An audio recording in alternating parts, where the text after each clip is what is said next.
Thank you very much. Let's go to our first video.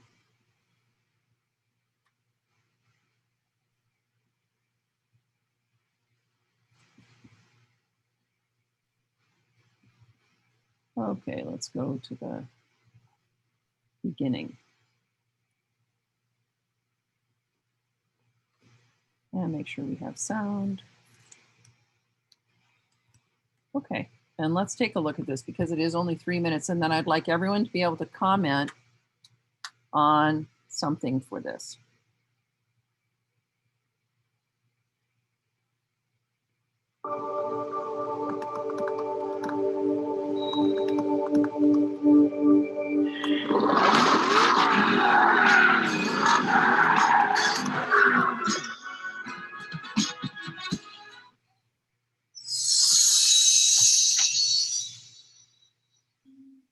Hello, my name is Jelani Remy. Join me in Playbill for Broadway 101.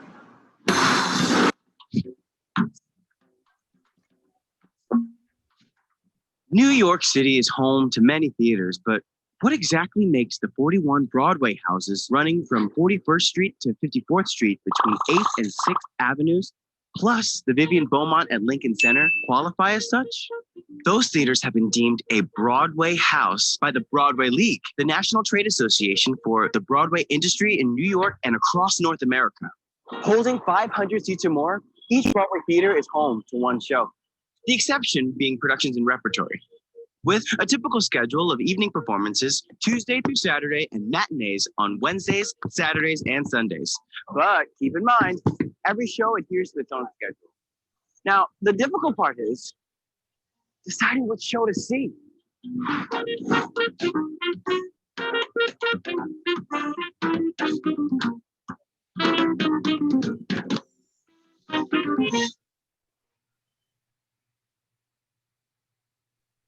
Oh, wait a minute, did we miss it?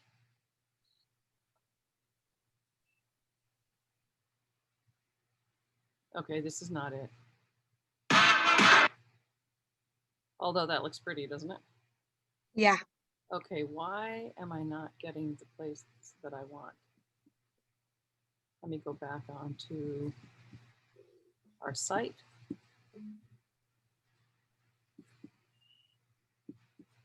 So that I can,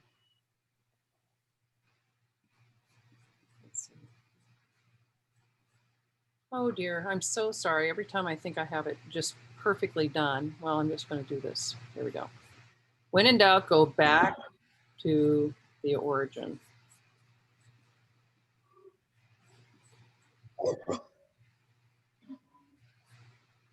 Okay. Actually, I guess we were on the right page. So here we go. I think the ads just sort of shift. All righty. Sorry, folks. Thank you so much.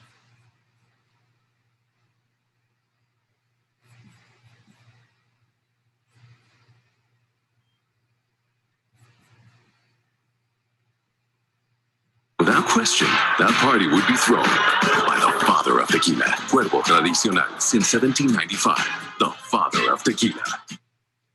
Okay, let me just say, I've worked on a few commercials like that, and they're really fun because you get to do, like, every costume in the book gets to be on the stage. It's very, very fun. They film it like the same as a commercial, but it's in a theater, so it is like filming theater as well.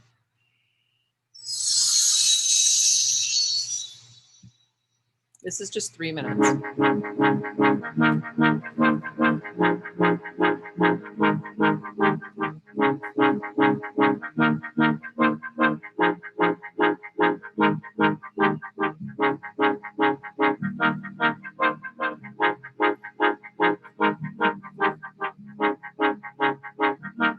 So already you should be saying, yes, we use cream makeup for contouring and highlight.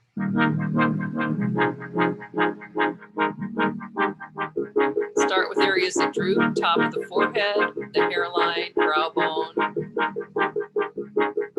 Can't move that, I'm sorry.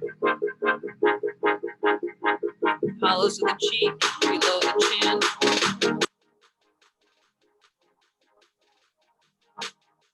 Underside of jowl, this is getting in. Neck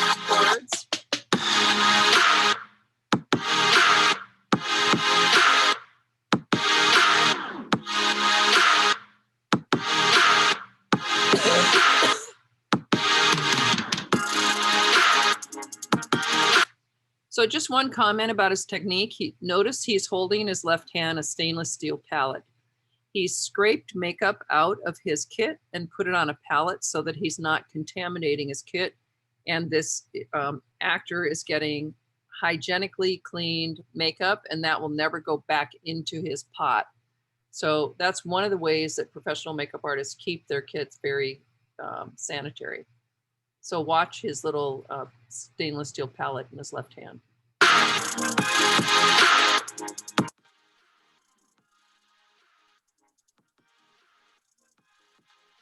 Really nice shaping here.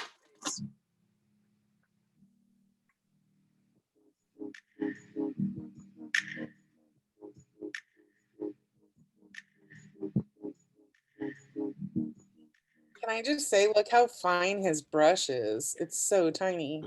Yeah, he is using a small brush. And you can use your small brush by flattening it and using it on edge.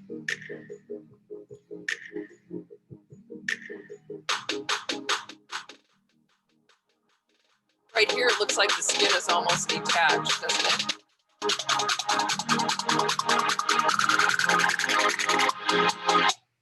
Take a look at the under the eyebrow to have the eye sag above the eye, that shaped, the highlighted shape, and then the shade inside of the eye socket, very effective. Looking at these eye bags here and then bringing the line out. And you can only do this if you actually have lines there, or if you will get lines there. You know, you can't just draw a line if it's not going to work. My face does do that. And what we're going for now on Wednesday will be, you know, somebody in their 90s, very, very, very old. So we want to be extreme. That's why we're looking at these things and getting our skill set up with creating better wrinkles. Notice on the forehead, oh, I moved my cursor and then that stupid thing came up. Let's see if I can move it.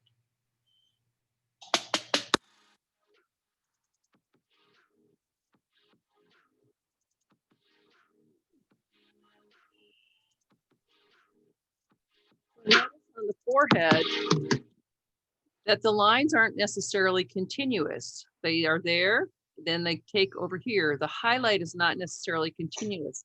And that brings a greater depth to certain areas, because actually painting by numbers and making one line all the way across is not the way your forehead's actually going to work. Some of you may work that way, but some don't. So you want to really work with the wrinkles that you can potentially see happening in your own face. Then notice the upper lip. Here's the crease, here's the highlight, crease, and then highlight, crease and highlight. And that can be established by puckering the lip as though you're going to smoke a cigarette. And smoking is one of the things that ages you faster than anything else. That is smoking will put 10 years, make you look 10 years older by the time you're 30 or even 25, because you'll have permanent wrinkles around your mouth just like this.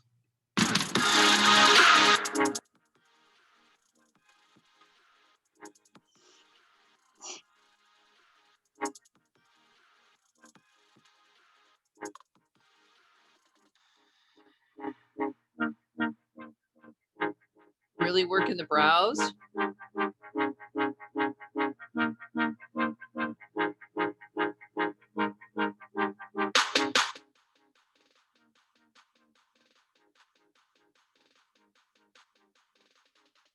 What color was he flicking on the face? I think that was powder. He had dipped his brush in powder and then he was flicking it on. I thought, oh, he might have also been, instead of doing stipple, what we call spattering. So he could have done black, you know what I mean? A darker brown, just to give it some pores and texture. Okay. So if you run your finger over the bristles of a toothbrush, you can get a spatter effect.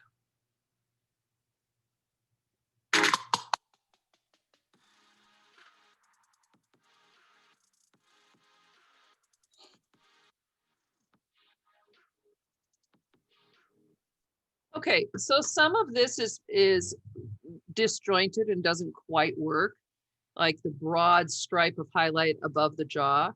And I think this is just a really super fast job. So the line between the highlight and shadow doesn't need to be that pronounced. And also those wrinkles in the neck don't make much sense to me, the horizontal wrinkles. The vertical chords showing makes sense because you would be losing weight. I want to get her face straight on. Okay. So you can see how the chords work down to create a V at the hollow of the neck. And then let's look at this makeup. Is it evenly aged from hairline to eyebrow to cheekbone to chin? What do you think?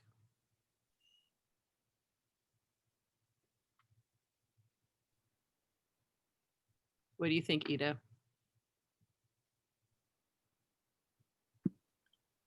I think so.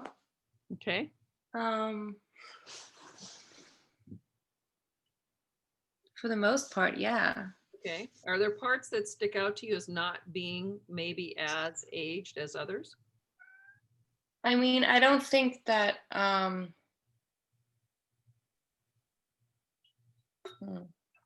feel like it's not done here, like it's not finished.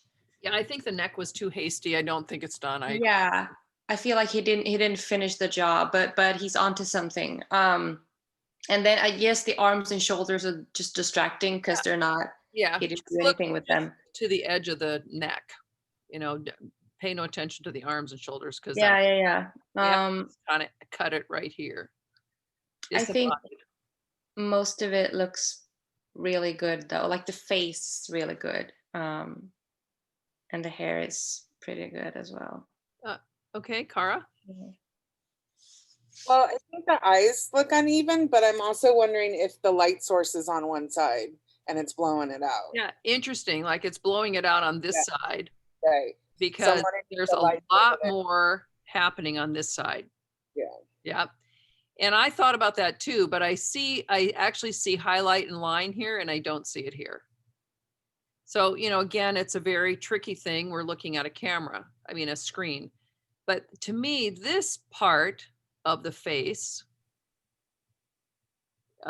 from here up is dealt with, but the cheeks almost seem like they're from another person in a way.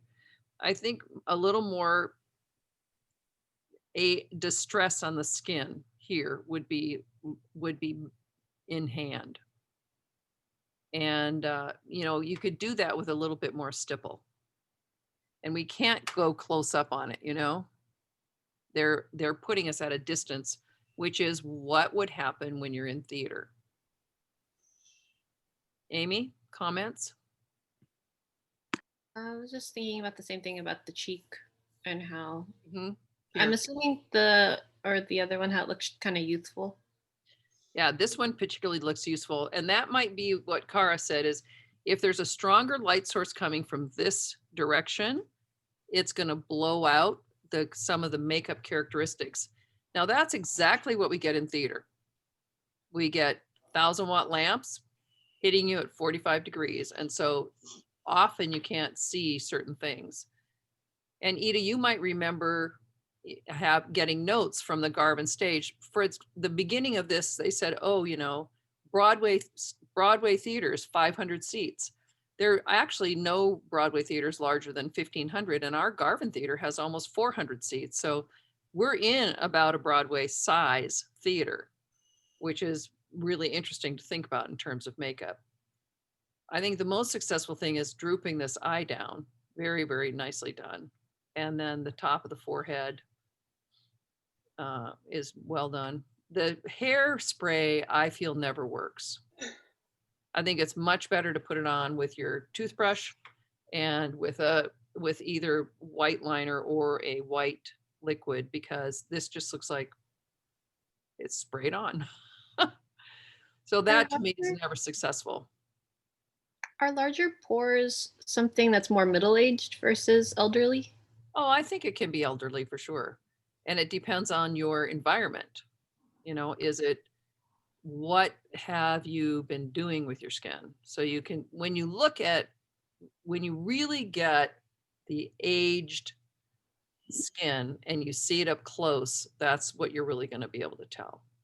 So your stipple sponge is that black sponge, and it's used to make these great spots on the face, and you can really texture that in. Okay, anything else on this video? Let's just see it through the end. Hey, Christine. It reminds me of my dead grandma. Okay. May she rest in peace. Yeah, but my grandma looks exactly like the makeup tutorial. Okay, well, we're taking it off, so hopefully that won't be too disturbing to you. Yeah, she died of liver cancer at age 91. Christine, let's stay on Or topic. 92. Christine, let's stay on topic, okay? And Okay. particularly if something's upsetting you, then it's best to not bring that out loud. Okay. I'm going to show you a couple of student works.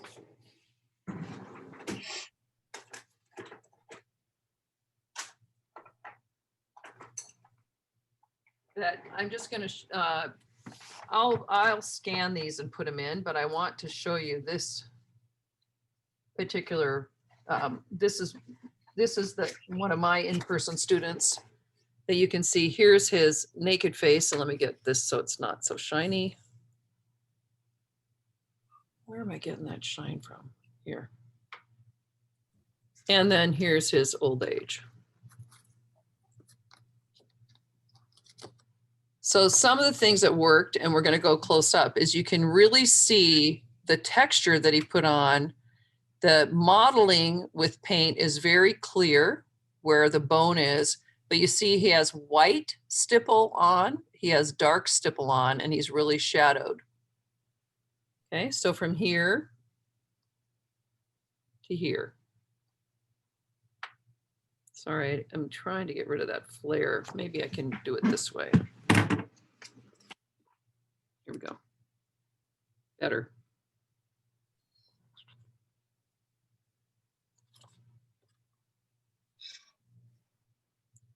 So that's a really a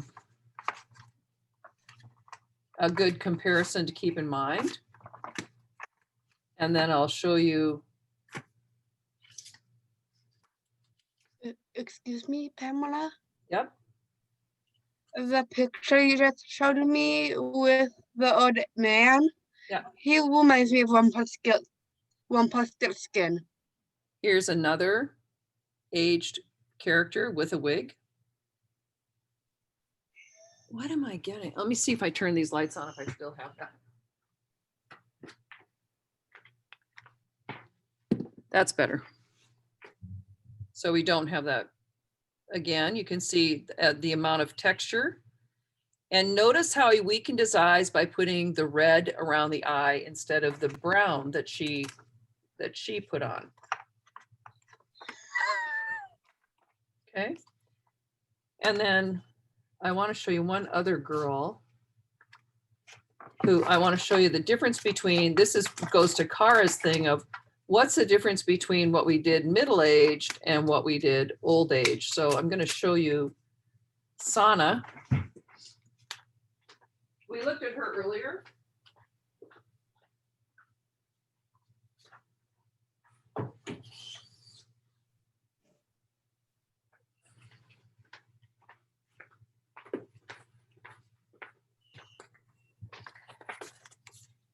So we looked at Sana, Corrective, and Glamour. Then here's her middle-aged. Okay, so you see a great contrast between that and then her old age. So there's the difference, Cara, that we're going for, is we're going from 40 to 80.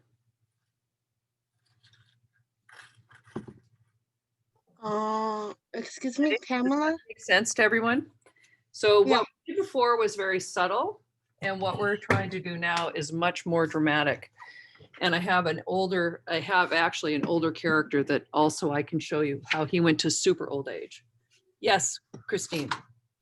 I just realized that she is the evil queen from Snow White. That wasn't, but that's not part of the makeup we're talking about today. Today we're talking about age. Yeah, I'm just pointing that out because I just saw it. Yeah.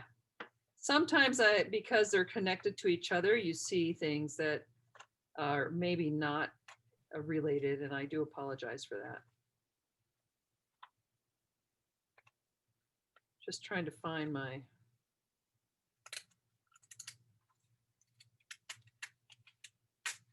Some really fun animal and reptile. This is totally, oh, here he is.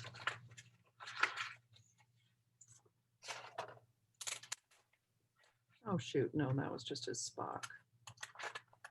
Sorry, guys. Here's one of a very successful old age. And this is a woman.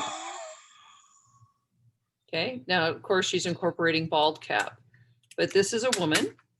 So that's always good to know that women can be successful in old age as well. So what makes this successful? The skin tone, very successful. The eyebrows, very successful. We're going to talk about crepe hair today. And so she has a little crepe hair on her eyebrows, changing it. Notice the red around the eye area. The highlight on the tip of the nose to super elongate. The puffiness underneath the lip here. The deep nasolabials and the eye bags. The eye bags aren't so great, but everything else is working. And when you are able to work with a beard, you can really create, this is also a woman, you can create some very fun effects.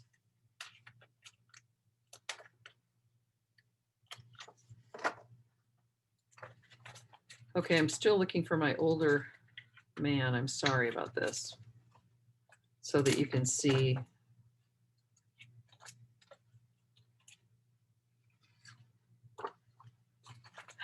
So you can see him, but maybe I'll have to do that later. Okay, so I want to break down the eye bag for you.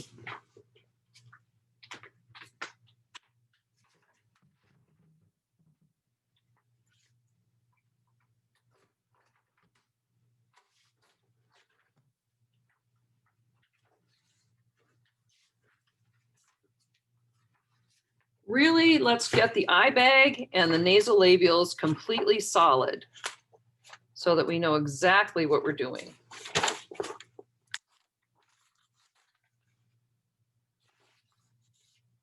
So that if we're creating an eye bag like this, we're going to have red around the inner lid of the eye to weaken it. There will be a strong highlight towards the outside, a soft character shadow 3, and then your misty violet's going to create that deepest character.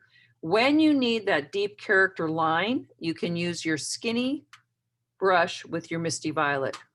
And then this is showing you how the highlight is here, blending, and then this can blend away from your wrinkles. So we want to work on that today so that when you come in on Wednesday, you're ready to go with that. And he said 2 shades lighter and 2 shades darker, and we've said 3 shades. So you can work with that as well. So let's start by creating really strong eye bags. And then we're going to work on eyebrows and blocking eyebrows out as well. Okay, so it's just a practice, a complete practice run today. How are you going to start with your eye bag? What's the first thing? Pick a foundation, right? Just pick your foundation. And then you're going to work with your highlight and character shadow. Excuse me? Where are your eye bags? Locate them. Okay, yes, Christine? I actually have a very dark foundation that'd be perfect for the bags. Okay, so foundation is something that goes over your entire face. Yeah, I'm just gonna do part of my face. You want to have a neutral one, and this is to help you develop your schematic. Yeah, I do have a darker one in my original bag.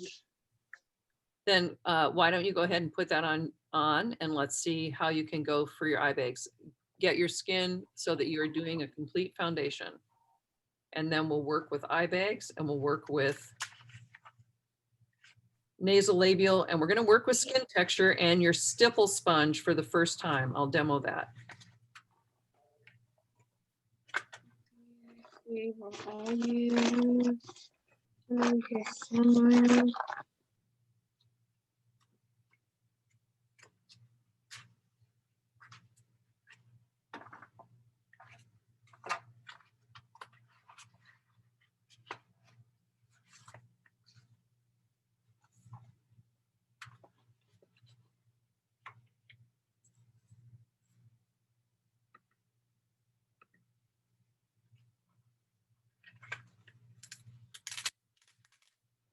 As you're working, develop your schematic. Try out different colors.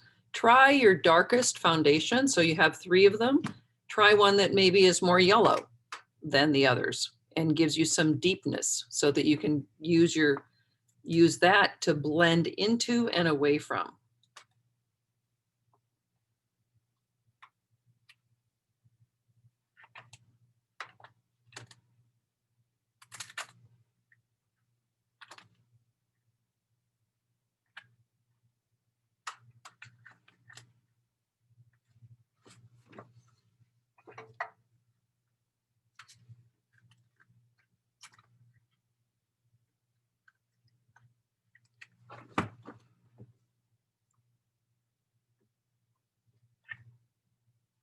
And when Pamela, yes, what are you at? What are you showing me? this is the darkest foundation I have. So I've completely dragged the jowl down by highlight and shadow, creating that roundness right here. So it looks like it's sticking out compared to this side. And we can make the chin also.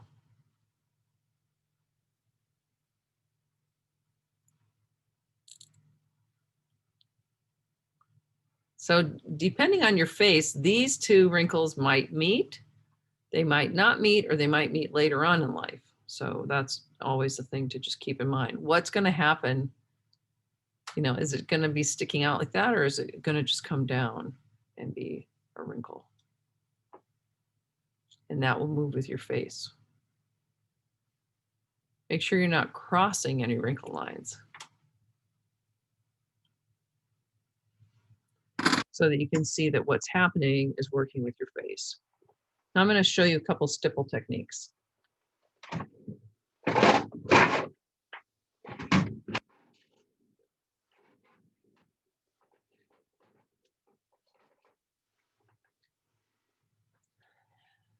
These are 2 stipple sponges. This one is a little stiffer and can get you a better dotted effect. This one's a little softer. Okay, you can actually literally see the difference. You can see this one is more rigid. When you're actually going to use this with makeup, I want you to avoid doing this, because you ruin your makeup surface, number 1. Number 2, you're going to gouge the makeup in here without allowing it to have the individual dots, which is what we want. So when you go like this, the dots fill in all the places. I mean, you can lightly tap it, but then you're going to end up with a big dotted surface, and it might be hard to recover. Okay, you can scrape with your stick. This is to create a palette. You can just scrape a small amount of medium off, very small, and place it. I'm just placing it on a scrap paper. So now when I press down on my stipple,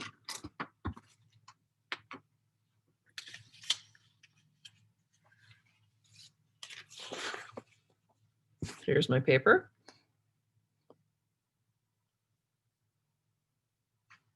Wait, I'm trying to show here. I just put my stick on there, and when I press down on my stipple, I'm pressing to a hard line. Okay, so I'm pressing, but I have a hard stop. So the makeup can't go into my sponge very much. And then to put it on, I want to break up this cheek because I'm working mostly on this side. So I'm going to just break it up. And you'll see that I can dot this on and just get some random age happening. And again, you don't want too much. You don't want to have this overpower the whole makeup, okay? And you can also dot on some red or dry rouge even will work.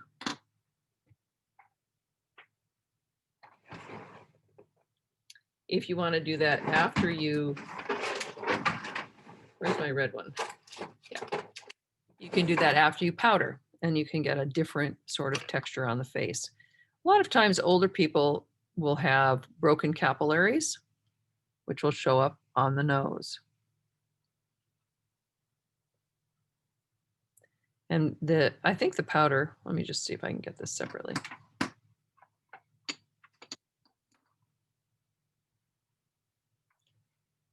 Yeah, the powder really has to work in concert with your foundation or it's not going to stick on.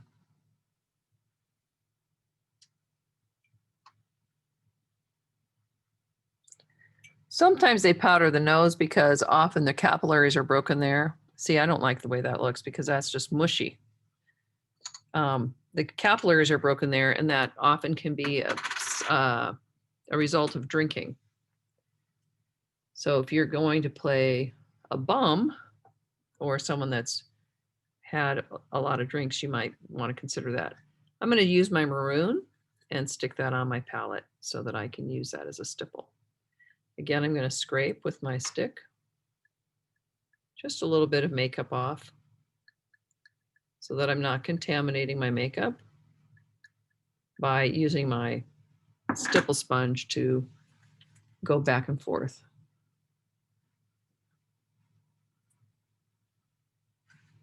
Your stipple sponge has multiple sides, so I'm not going to use the same side for brown as I did for red.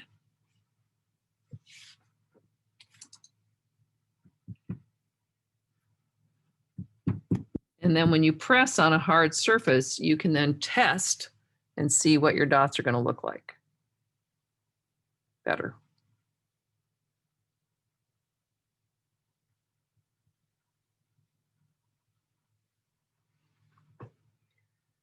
And then you want to try you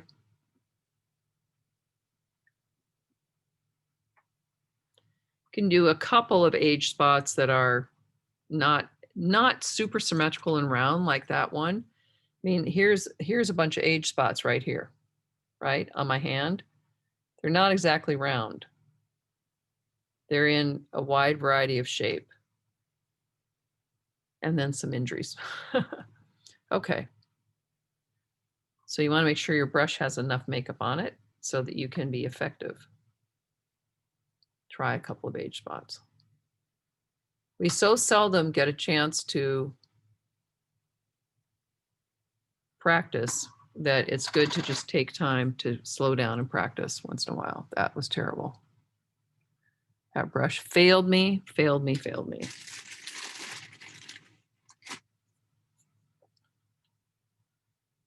But what you should do is note everything that you're using and maybe your order of application and put that on your schematic.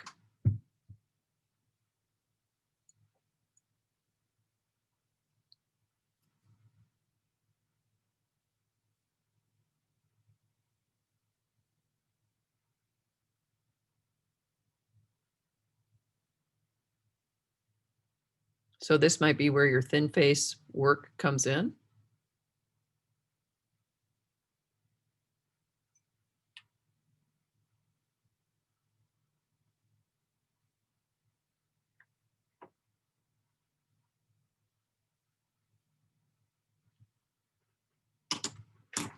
And if you want to take some off, just get one of those cotton puffs.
That's too much.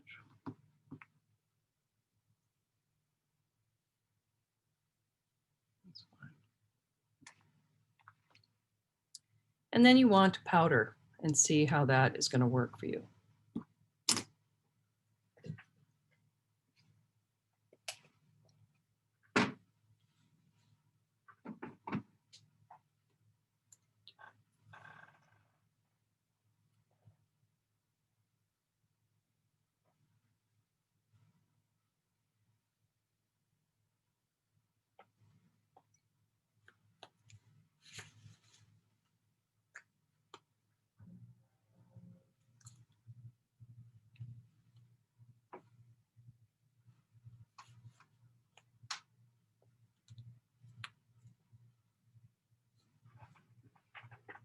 Yeah, taking the hair away is incredibly valuable.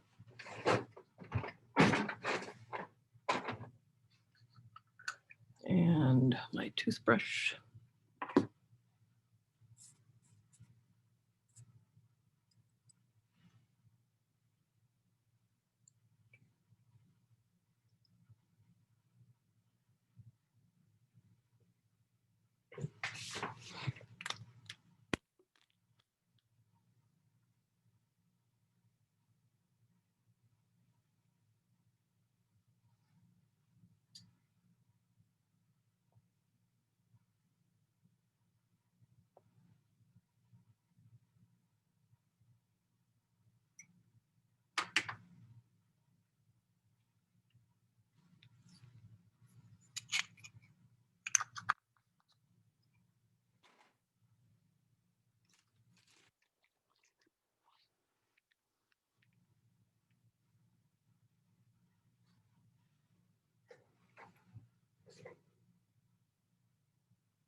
And then you want to think about what kind of head covering you're going to do. So it can be very much helped by the right wig.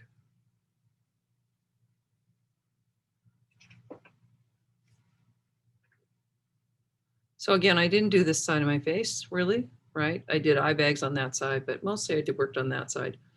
One of the things you can do with your lips, and you want to not omit your lips, but this is what I was saying in the video. If you pucker, you can stipple.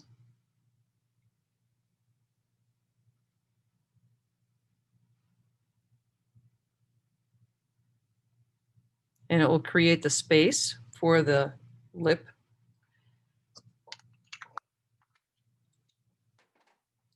And then you can line in between.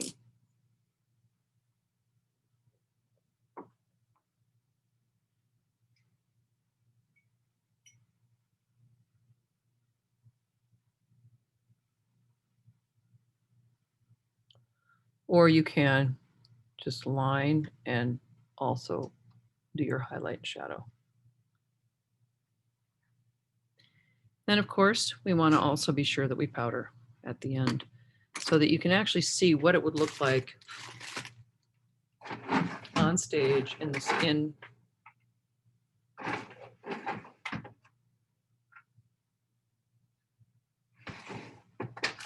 Normal circumstances.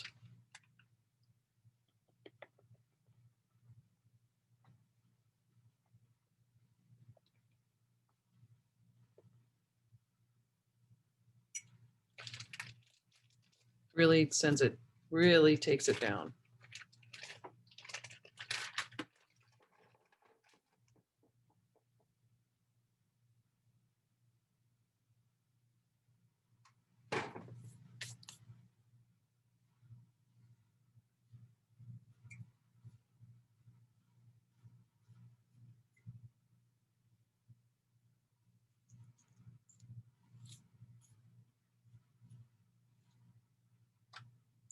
So I can still have my little earrings and, you know, and be my little old lady. Okay, I'm going to work for a few minutes on showing you an eyebrow page. So go ahead and continue working. I'll come in. Kobe, you ready for a look?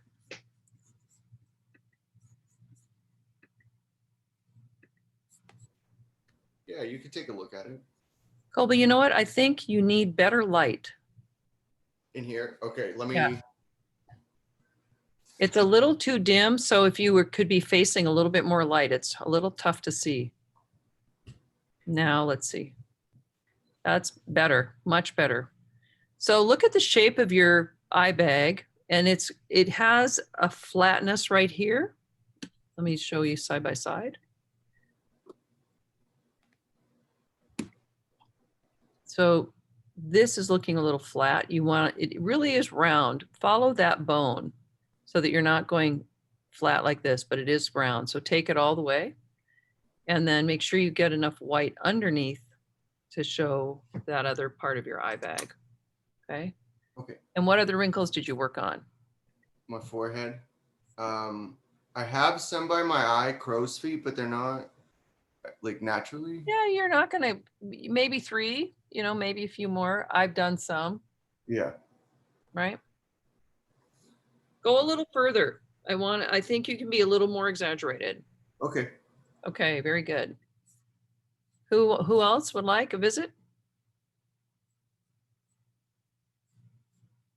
I'm gonna stop recording for a second. Okay, so the crepe hair straightening process is to wet it. And if you don't want it to dry naturally, then you can dry it by drying it between paper towels until you get no more moisture off of the hair. It's best to work with 3 colors because that's what's going to give you the most natural effect. And then it depends on, I'm not going to give you the beard technique. I'm going to give that to you later. I just want to talk about blending hair. Depends on how long you want your beard. So I'm not going to have my beard be, you know, this long. I'm just going to have it be a medium beard. So I'm going to cut my pieces about 3 inches long.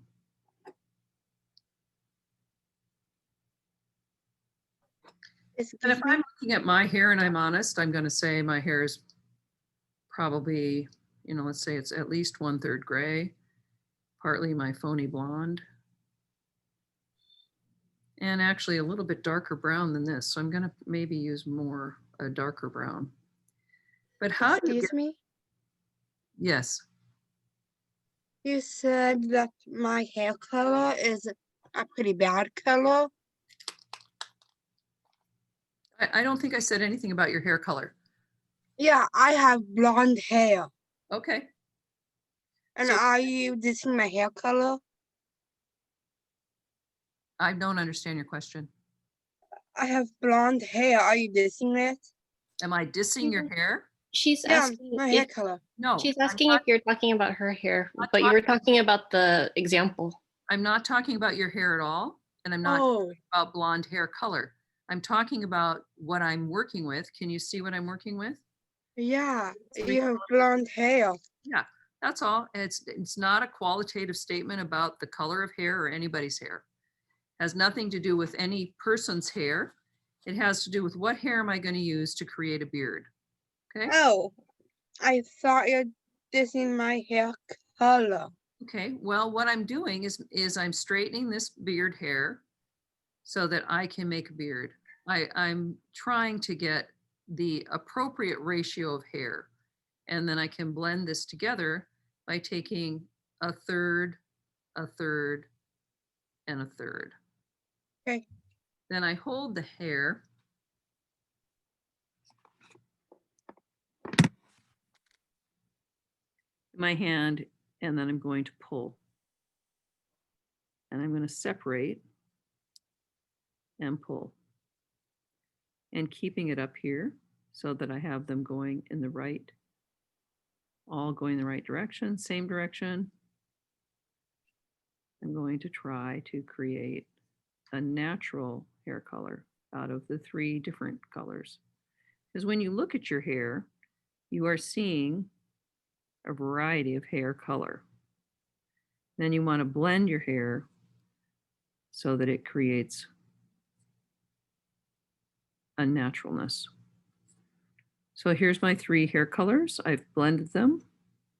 Don't have any real stripes happening.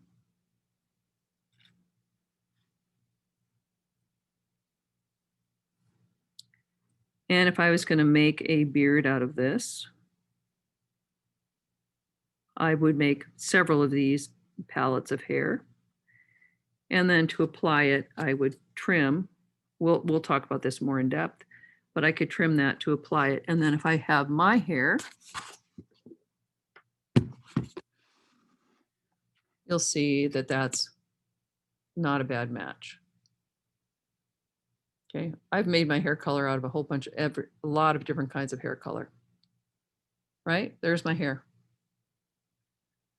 So what you want to do is you want to try to, if you're going to use your own hair in your own hair color, then you want to try to create your hair color. If I want to do something with this face and get rid of this hair, just a second, let me just have this.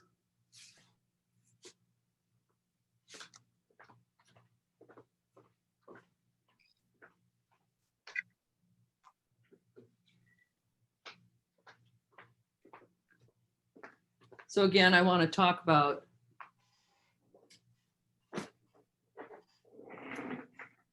too many hats. Okay, if I'm putting on a wig cap, which we've all been doing, right? I put my hand in. Once I get rid of my hair, my face, my age face is going to work much more reliably.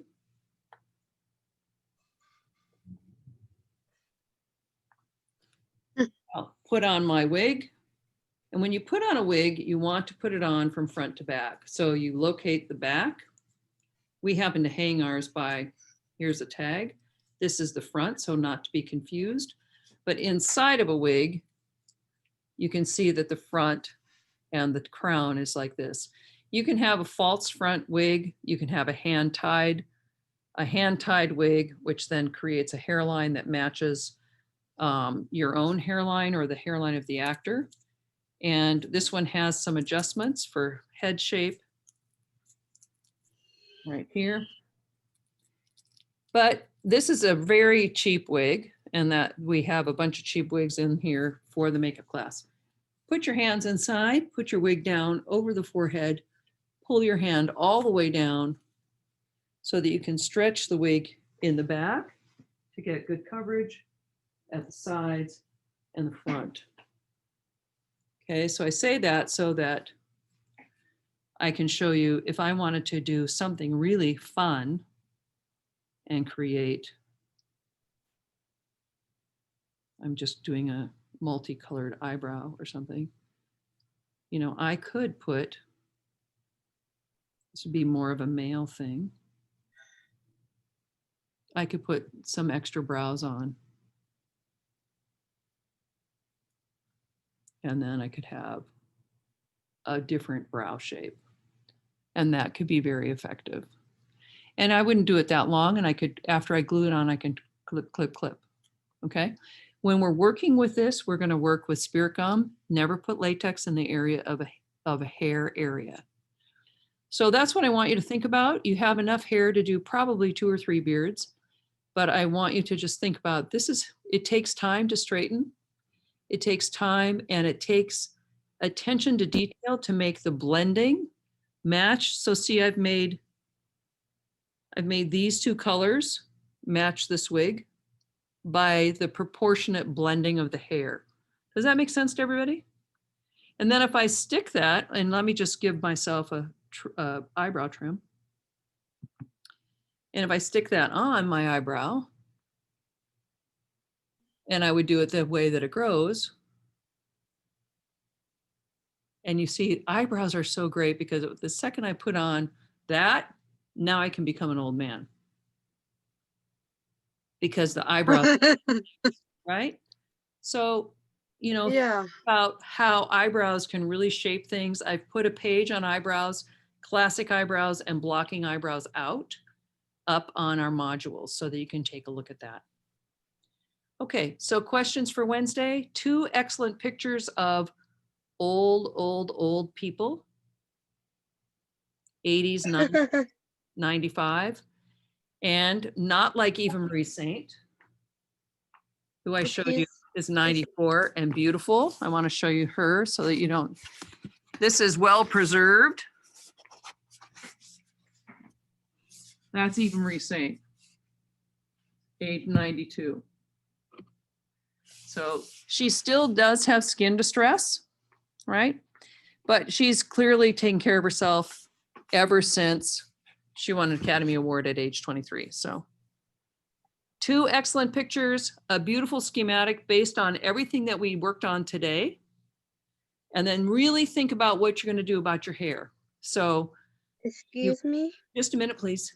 If you don't have a wig and you want to just do your white,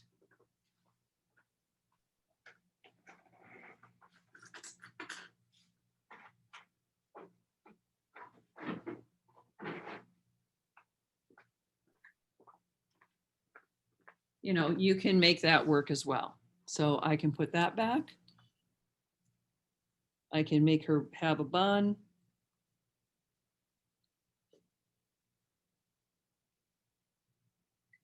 And I can do my white hair. All right. So think about how you're going to make that all work together so we have the complete effect. All right. Questions Yeah. for Wednesday? I do. Yes. First off, I am already ahead of the class. I have my own hair. Yeah, everyone has hair. That's good. Yeah. I actually cut it and correct it. Wow. Okay. And the second thing is I already have a picture. My grandma, she already died at the age of 92. Uh-huh.